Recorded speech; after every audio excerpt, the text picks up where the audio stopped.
Today you are painting your base coat for your rock, the first color that takes up most of the space in your design. My whole background is green because I'm making a frog.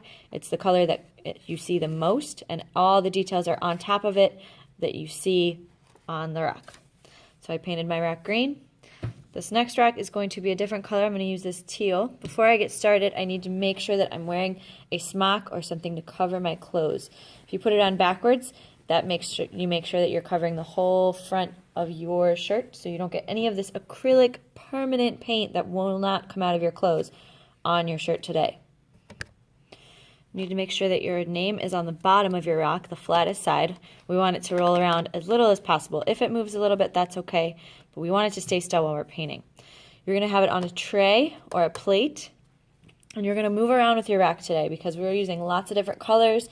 We're all sharing the paint. So remember, no mixing colors. You're just going to choose your one color and put it on your rock today. The paint is going to be set up in bowls like this.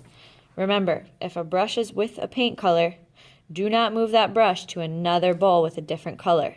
Then you'll be mixing up the paint and ruining that color for someone else who might have just wanted blue, not mixed with orange or another color. All right, so I'm just going to take some of my paint on the end of my brush. Remember, we use the bristly part, not the metal, to paint. And I'm going to lightly start coating my rock. And you want to make sure that you get all the spots. If you start seeing holes, make sure you stick your bristles in there and try and cover up all the spots on your rock. You want to evenly paint your whole rock. So if I have a glob of paint on there, I want to make sure that I take it and smooth it out. Spread that paint out all over your rock. When you get to the sides, make sure you're turning your rock so that you're painting the sides. You're not just painting the top and then saying, whoops, some bare spots over there. Make sure you get the sides. Do not paint the bottom of your rock. First of all, you'll cover up your name on the bottom. We won't know whose it is. You'll get confused. Second of all, the paint will dry and stick to the paper on the shelves, ripping up my paper on my shelves, making Miss LaMarca very unhappy, and you'll have paper stuck to the bottom of your rock, and it'll probably mess up your name as well. So please only paint the top and the sides of your rock.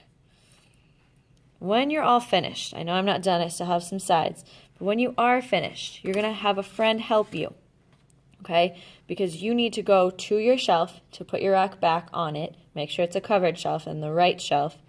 Have a friend hold the plate for you or set it on a table nearby and carefully make sure there's no one around to bump into you.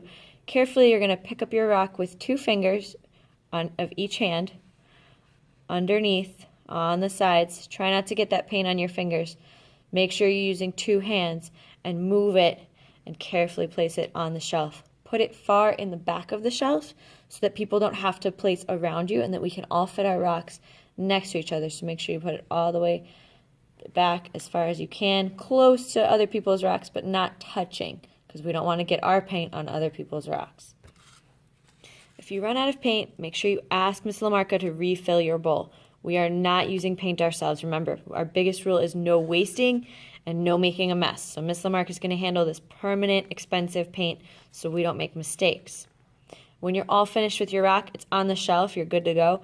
You're going to take your design paper and you're going to keep on working your design and figure out what part you need to paint next time, what your next layer will be on your rock. You can use crayons and pencils on the floor with a clipboard, on the rug, our nice new rug. Make sure you're working the whole time, not messing around. We want to work on the rug so that we keep the paint and the papers all separate, avoiding messes.